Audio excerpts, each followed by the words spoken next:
Ici, on m'a donné ce schéma. On me dit on considère le signal YN et le module de sa TFT. Et le module de sa TFT.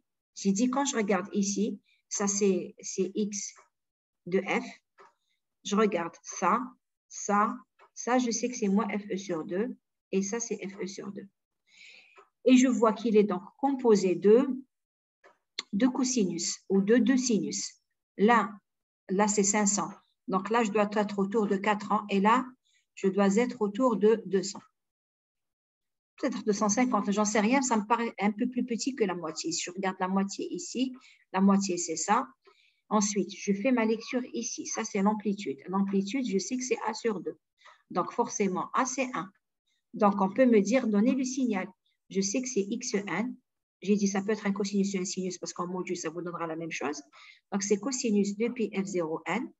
Je n'ai pas écrit A parce que c'est 1. Plus cosinus 2pi F1N avec F0, c'est 200. Et F1, c'est 400. Dans cet exercice, on me dit qu'il va subir soit une décimation, soit une interpolation. Enfin, dans plusieurs cas. Et parfois, elle s'est faite avec filtrage, parfois sans filtrage. J'ai dit que pour une décimation, la décimation doit être toujours précédée d'un filtrage passe-bas dans la fréquence de coupure et liée à la décimation. Si vous décimez par D, FC, ce sera FE sur 2D. Par contre, l'interpolation, qu'importe la valeur que vous allez écrire là, c'est pour ça que je ne l'écris pas, elle sera suivie par un filtre passe-bas anti-miroir dans la fréquence de coupure et FE sur 2 pour enlever les spectres miroirs. Ça aussi, c'est des choses que je dois avoir en tête. D'accord? Alors, on vous dit parfois avec, parfois sans. Puis, on vous donne des cas. Là aussi, je fais mieux que ça. Je sais que dans la décimation, mon FE, il diminue. Il devient FE', c'est FE sur D. Je sais que dans l'interpolation, FE augmente. Et ça devient D fois FE. Donc, déjà, en regardant si ça a augmenté ou ça a diminué, je sais si c'est une décimation ou une interpolation. Donc, regardez ce que je vais faire ici. Je vais effacer tout ça. On va faire les exercices. On va traiter les cas A à A. Mais je vais juste diminuer pour qu'on puisse voir ensemble. Premier cas. Alors, qu'est-ce que c'est? Comment vous allez savoir si c'est une interpolation, si c'est une décimation? Comment vous allez faire? Première question que vous devez vous poser. Est-ce que c'est une interpolation? Est-ce que c'est une décimation? Après, je vais réfléchir s'il y a eu un filtre. Quand je connais le rôle du filtre, je saurai s'il y a eu un filtre. Alors, qu'est-ce que c'est à votre avis? Qu'est-ce que c'est que ça? Regardez toujours là.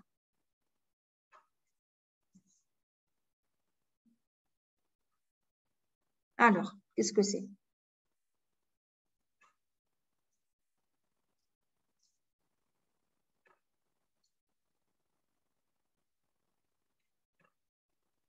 Alors, je n'ai pas coupé vos micros.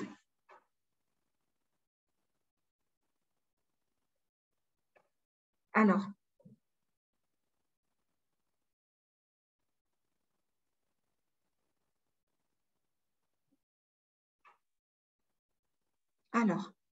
j'attends. Exactement, ça, c'est une interpolation. Pourquoi je le sais? FE a augmenté. Vous avez FE sur 2, 2000 et FE sur 2 ici qui est 8000. Ça a augmenté de 4. Donc, FE était à 4000. La nouvelle FE, c'est 16 000. De moins 1000 à 1000, ça fait 16 000. Donc, c'est comme ça que je sais que c'est une interpolation. Très bien. Et de combien? Par 4. Je regarde le chiffre. Il a diminué ou augmenté de combien? Ensuite, est-ce qu'elle s'est faite avec filtrage ou sans filtrage?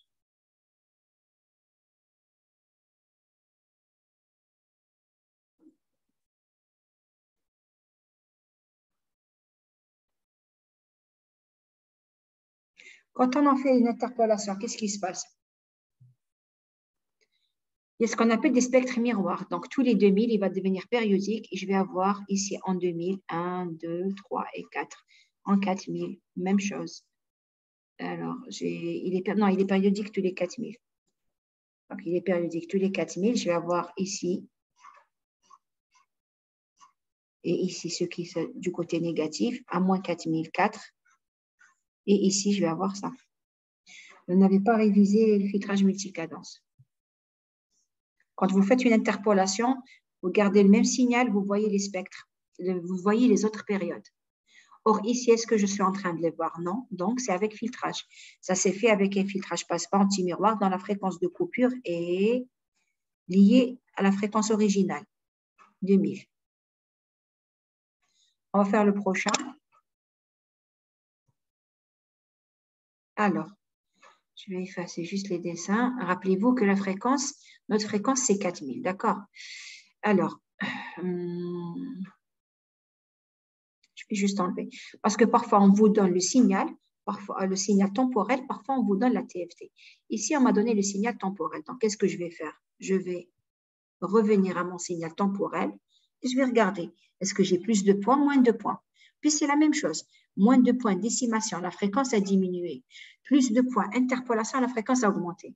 Je regarde que j'ai perdu des points. Si je regarde ici mon schéma, ma figure, alors j'avais, donc ça, c'est resté. Mais celui-là, je l'ai perdu. Je regarde ici, ça, c'est resté. Mais celui-là, je l'ai perdu. Ça, alors, je regarde ici. Ça, je l'ai perdu. Et celui-là, il est resté. Je prends un des cas. Donc, j'ai perdu des points. Donc, ça veut dire quoi? Décimation ou interpolation?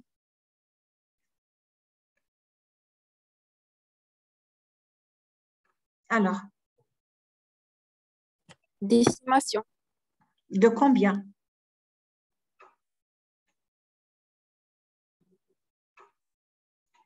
De 2. Vous avez perdu un point sur 2. Donc, c'est une décimation par 2. Est-ce qu'elle s'est faite avec filtrage ou pas? Alors, comment que je sais? Parfois, le filtre n'est pas nécessaire. C'est-à-dire, si vous respectez Shannon, qu'il n'y a pas eu de déformation. Quand il n'y a pas de déformation, vous ne pouvez pas savoir. Parce que ça veut dire que ici, quand vous décimez par 2, ça veut dire que votre nouvelle fréquence échantillonnage FE', c'est 1000. Est-ce que FE est supérieur à 2F max? Quel est mon F max ici? Ma fréquence max, c'est 400. FE' est supérieur à 800. Donc, comme la, 800. Comme la fréquence d'échantillonnage est respectée, je ne peux pas savoir. Les deux réponses sont justes. Vous pouvez placer un filtre passe-bas anti-repliement, vous pouvez ne pas le placer. Pourquoi? Parce que ici, avec la nouvelle fréquence, c'est toujours supérieur à 2F max. Donc, je n'ai pas besoin du filtre anti-repliement. Donc, les deux réponses sont acceptées. Rappelez-vous que le filtre en anti-repliement aura une fréquence de coupure de FE sur 2D, soit 4000 sur 4, aura une fréquence donc 2000. Mais comme 1000 est supérieur à 2F max, le problème ne se pose pas ici. Donc, pendant l'examen, au moment de la correction, les deux réponses ont été acceptées. On voit un autre. Alors, ici, qu'est-ce que j'ai au prochain? Alors, je suis obligée de diminuer un petit peu. Alors, de ramener ça ici. Je vais le mettre là. Essayez de le voir. Si je regarde entre ces deux-là, qu'est-ce qui s'est passé? Donc, j'identifie que c'est temporel déjà. Est-ce que le nombre de points, quand vous regardez au temporel, regardez, le nombre de points a augmenté ou a diminué? Alors, je suis dans quel cas? Alors, j'ai plus de points ou moins de points?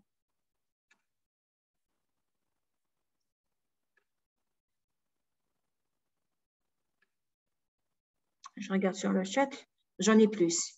Donc, si c'est plus, ça veut dire interpolation. Et je vais regarder, essayer de voir combien entre un point, combien est-ce qu'il a été rajouté? Si c'est 2, c'est une interpolation par 3. Si c'est un point, c'est une interpolation par 2. Alors, je regarde ce point-là et celui-là. Alors, entre ce point, alors je vais essayer de prendre les points là. De là à là, j'ai 1, 2, 3. Je recompte. 1, 2, 3, 4, 5, 6. Si je prends 1, 2, 3.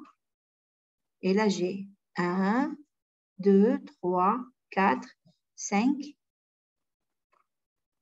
6. Alors, je ne sais pas si j'ai bien compté celui-là. Non, il est ici. Bon, là, je me pose des questions. Il faudrait que je zoome et je regarde. C'est peut-être une interpolation. Alors, ce point, il y était en haut. Donc, il a rajouté 1, 2, 3. Il me semble que c'est une interpolation par 2. Il y a 2 fois plus de points. Alors, maintenant, comment je sais? Est-ce qu'elle s'est faite avec un filtre anti-miroir ou pas? Et là, vous avez une indication pour savoir si c'est un filtre anti-miroir ou pas. Comment que je sais?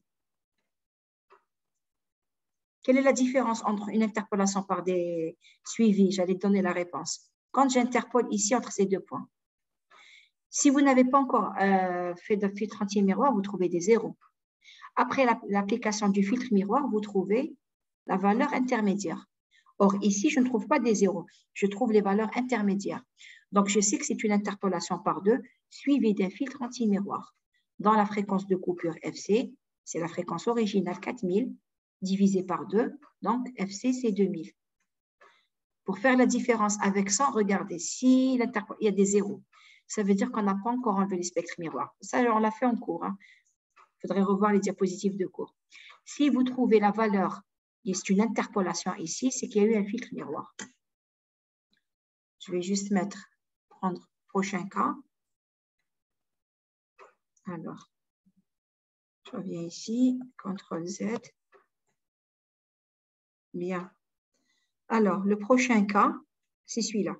Alors, qu'est-ce que c'est?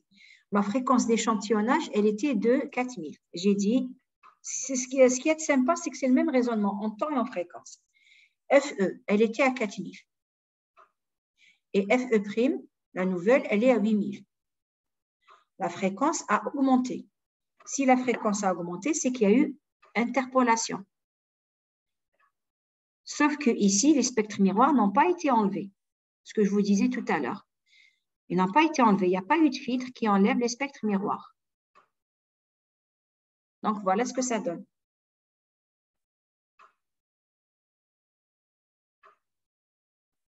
Est-ce qu'il y a une question par rapport à ça?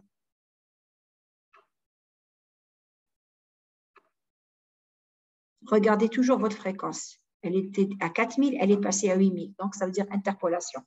Si vous trouvez le spectre original, c'est que les spectres miroirs ont été enlevés. Si vous ne les retrouvez pas, si vous les retrouvez, c'est qu'il n'y a pas eu de spectre anti-miroir. Merci pour ta réponse, Mélissa. On prend le prochain cas. Alors, qu'est-ce qui s'est passé pour la fréquence? Elle a diminué. Je vois que ma fréquence, elle est passée de, c'était 2000 ici. Donc, FE sur 2 ici, elle est autour de, c'est plus que 300. Je vais dire 333, je suppose. Donc, ça veut dire quoi? La fréquence a diminué. Il y a eu interpolation. Pardon. Il y a eu décimation, puisque ma fréquence a diminué. De combien? Je suis passée de 2000, ça c'est FE sur 2 à 33 000. Ça veut dire que FE', donc ici FE', c'est 666. Et FE, c'était 4000. Je suis passée de 4000 à 666. Alors, j'ai dû diviser par combien? Alors, si je divise par 4, ça me fait 1000. Alors, qu'est-ce qui me donne 666? Est-ce que 4000 divisé par 6 peut-être? Je suppose. 40 divisé par 6, ça fait 6. Donc, j'ai décimé par 6. Alors, comment je sais s'il y a eu un filtre anti-repliement ou pas? Si je retrouve les fréquences juste originales et pas de fréquences supplémentaires, c'est que c'est bon. Si je retrouve mes fréquences, une des fréquences originales, mais une qui est fausse, c'est pas bon. Alors, je vois que je retrouve 200, OK, mais je vois que je retrouve une fréquence à 200 et quelques. Moi, j'avais 200 et 400. Ça veut dire quoi? Ça veut dire ici, il y a eu une décimation sans qu'il y ait filtrage anti-repliement, puisqu'il y a eu un repliement. Vous retrouvez quelque chose qui est, je ne sais pas, autour de 250 ou quelque chose comme ça. Si ça, c'est 300, ça doit être autour de 250. Ça veut dire qu'il y a eu repliement.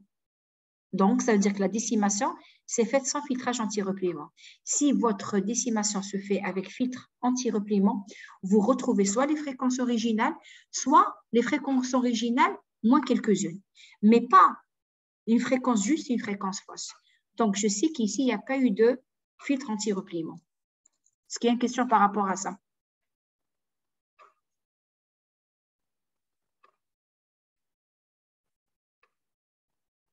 OK, il nous reste encore, je pense, un cas.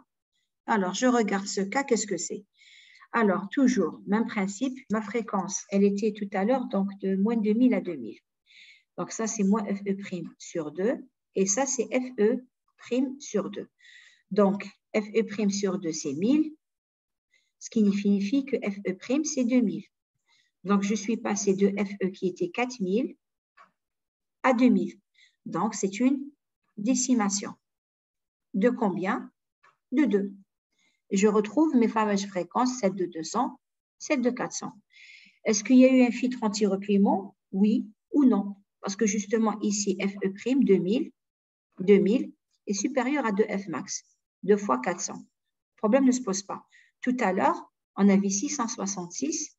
666 n'est pas supérieur à 2 fois 400. C'est pour ça qu'il y a eu repliement. Et il n'y a pas eu filtre anti-repliement. Pourquoi je le sais? Parce qu'il y a eu repliement. C'est bon pour celui-là.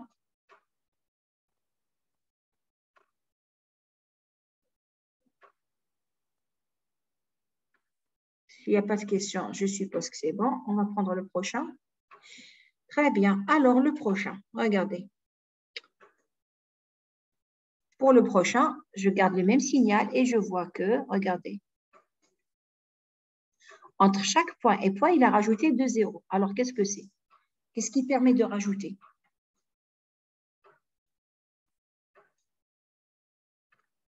Qu'est-ce qui rajoute des points?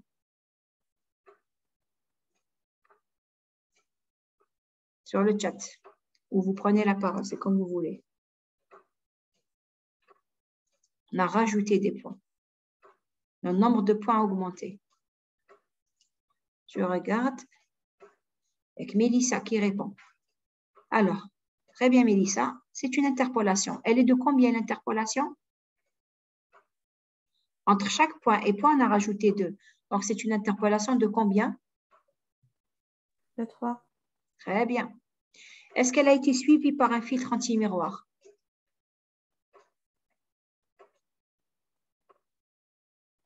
Si vous avez compris l'exemple de tout à l'heure, vous devriez pouvoir me dire que c'est non. Si ça avait été suivi d'un filtre anti-miroir, j'aurais trouvé ça. J'aurais trouvé les points. Fait une interpolation entre les points. Parce que j'ai trouvé ça, il n'y a pas eu de filtre anti-miroir. S'il y avait eu un filtre anti-miroir, j'aurais retrouvé ces points. C'est comme ça que je sais que c'est différent. Alors, il y avait une dernière question. On vous demande pour le 7e cas, on va employer une décomposition polyphase. Quel est son but? Le but de la décomposition polyphase, c'est de pouvoir gagner du temps.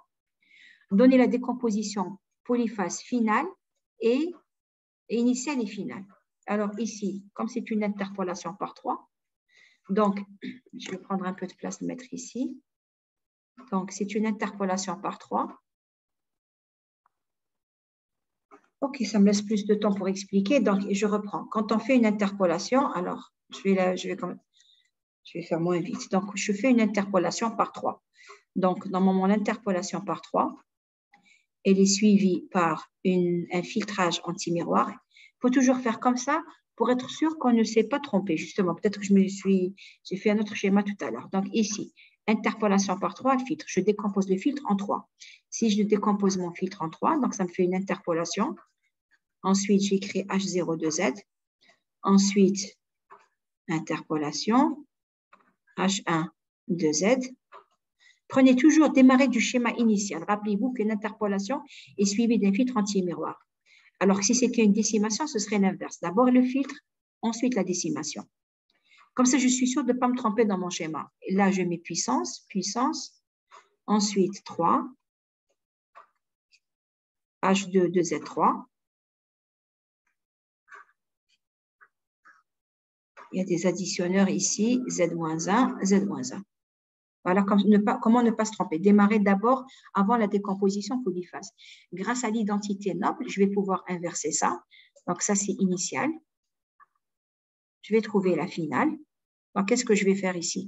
Je vais mettre donc 3, 3. Donc, je peux inverser. Ça, c'est Xn. Ça, c'est Yn. Donc, je recommence. Xn, H02Z, H1, 2Z, H2, de Z. J'écris plus Z3 parce que ça y est, j'ai utilisé l'identité noble. Interpolation, interpolation, interpolation, additionneur, additionneur, additionneur, mes retardateurs, et je mets YN. Voilà comment je fais ma décomposition polyphase initiale et finale. L'essentiel, c'est qu'à la fin, il faut, ça aussi, pour ne pas vous tromper, pour être sûr que vous n'êtes pas trompé. Dans l'interpolation, vous allez trouver vos interpolateurs au début. C'est comme ça que je sais que je ne me suis pas trompée.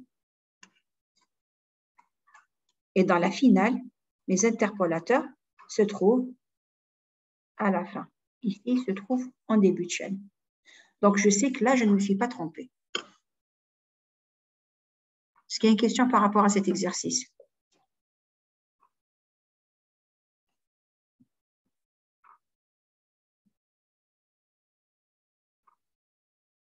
On en fait un autre. Toujours multicadence. C'est vous qui voyez.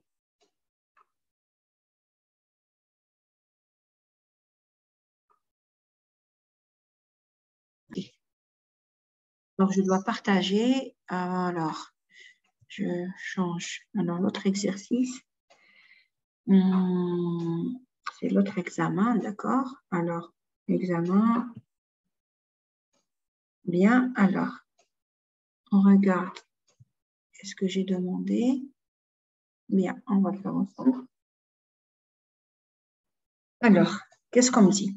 On dit on considère la chaîne numérique suivante où l'entrée X1 est un signal numérique dont la fréquence est 15 kg. Donc, je sais ici, FE, c'est 15 kg. Alors, quel est le but de cette chaîne? De déterminer la fréquence du signal de sortie.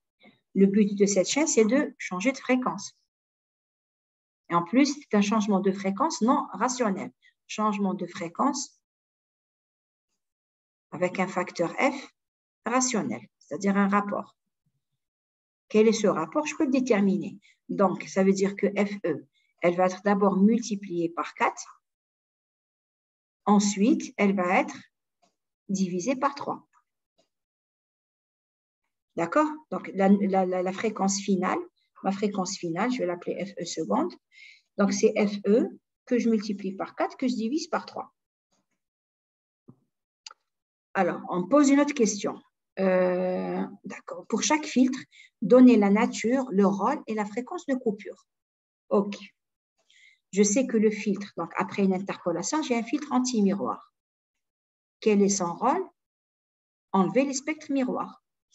Je sais qu'avant la décimation, j'ai besoin d'un filtre anti-repliement. Quel est son rôle? Éviter le repliement. Alors, on me dit, donner la nature, ce sont tous deux des filtres passe-bas. Tous les deux. Le rôle, ça y est, on en a parlé, anti-miroir, anti-repliement, la fréquence de coupure. Très bien. Moi, je sais que le filtre anti-miroir, sa fréquence de coupure FC, je dois garder la fréquence du filtre original. C'est-à-dire que ma fréquence de coupure, pardon, juste un petit moment, je vais... un petit moment. Je reprends. Alors, pour la nature, c'est bon. Le rôle, c'est bon. La fréquence de coupure. Alors, quelle est la fréquence de coupure ici? Je veux garder l'information originale. C'est-à-dire, donc, la fréquence de coupure, ce sera FE sur 2. Je vais mettre dans une autre couleur la fréquence. Donc, de là à là, une fois que j'ai interpolé, FE, c'est 15 kg, elle a été multipliée par 4. Donc, ici, je vais l'appeler ici, FE', c'est combien? 15 fois 4, ça me fait 60 kg. Le filtre anti-repliement, il a pour but d'enlever les spectres anti-miroirs. Donc, il va garder les fréquences originales. Donc, sa fréquence, c'est FE sur 2.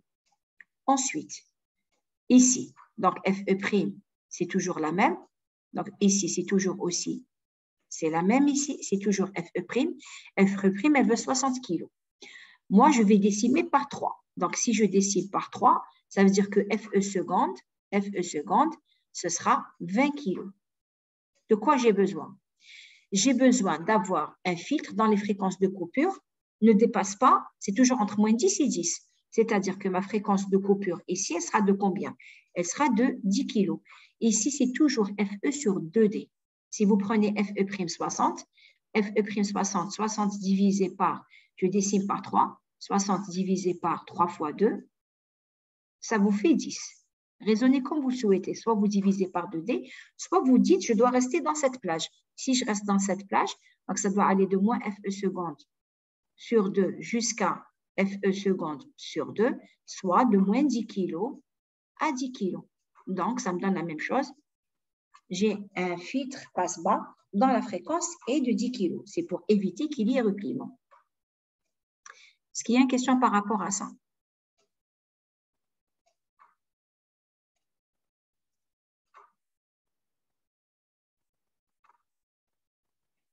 C'est clair, madame. C'est clair, tant mieux. Ici, on n'a pas écrit ce que c'était FC, FE sur 2. Ça me fait donc 30 kg. Je regarde juste sur le chat si quelqu'un est en train de poser une question. OK, c'est bon. On me dit, peut-on enlever un des filtres? Oui. Pourquoi? Parce que ce sont deux filtres passe-bas.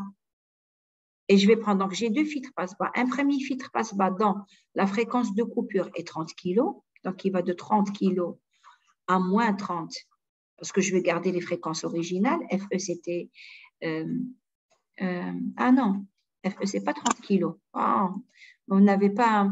FE, c'est 15, donc c'est pas 30. FE sur 2, ça me fait... J'ai pris FE'. Non, ça me fait 7,5. Donc, j'ai un filtre qui va... J'enlève ça. Donc, j'ai un premier filtre qui va garder les fréquences originales. C'est en vérifiant que je me suis rendu compte qu'il y a une erreur. C'est 7,5, c'est FE sur 2. Donc, ici, mon premier filtre, il va de moins 7,5 à 7,5.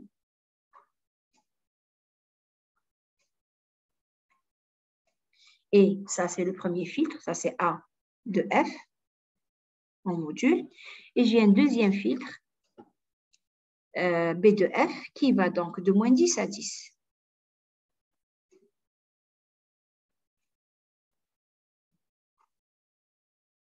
Deux filtres passe bas. Donc, je vais garder le filtre, pourquoi appliquer deux filtres?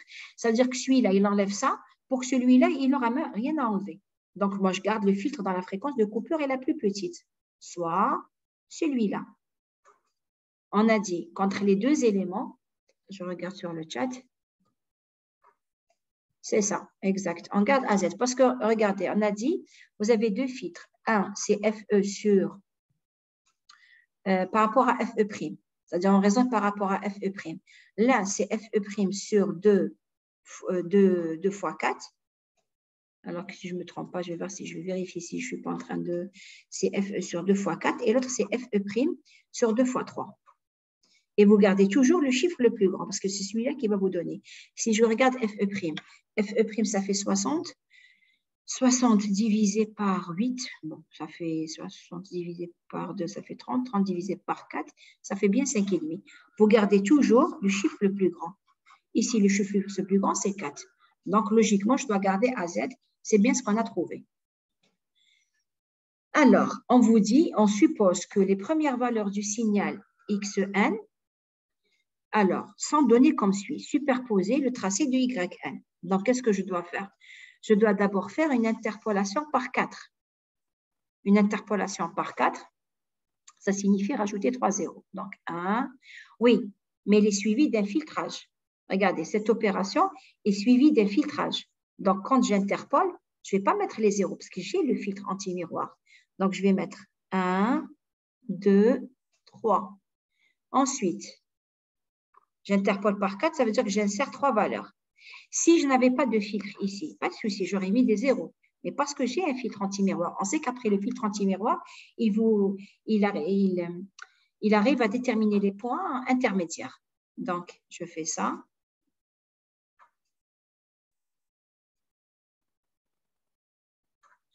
Ensuite, je n'ai même pas eu besoin de ce filtre parce que c'était pour le anti-repliement. J'ai gardé que celui-là. J'ai une décimation. J'ai une décimation par... Alors, histoire de changer de couleur. J'ai une décimation par 3. Ça veut dire que je garde un élément sur 3. Donc, celui-là, je prends. 1, 2, je prends celui-là. Vous êtes en train de suivre avec moi. Il ne faudrait pas que je fasse une erreur. Alors, je garde celui-là. Voilà mon signal. Donc, mon signal XN, c'est ce que j'ai ici. On va revérifier. Quand j'interpole par 4, j'insère 3 valeurs, c'est ce que j'ai fait. Quand je décime par 3, je garde une valeur sur 3. Je garde, j'enlève, je garde, j'enlève les deux, je garde, j'enlève 2, je garde, j'enlève 2, je garde, j'enlève 2, je garde, j'enlève 2, je garde. C'est bon. Normalement, c'est le signal que je devrais obtenir. Alors, on vous demande, si on choisit d'utiliser une décomposition polyphase, quelle est son utilité? On ne vous demande pas de la faire. On vous demande juste son utilité. Quelle est l'utilité de la décomposition polyphase?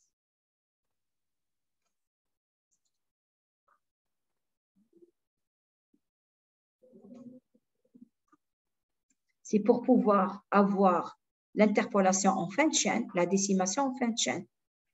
Pourquoi? Pour gagner du temps.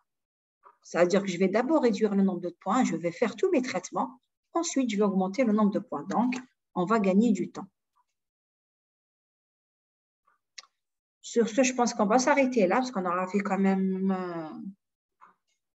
un peu plus d'1h30. Enfin, c'est vous qui voyez. Je vais m'arrêter, on va en discuter.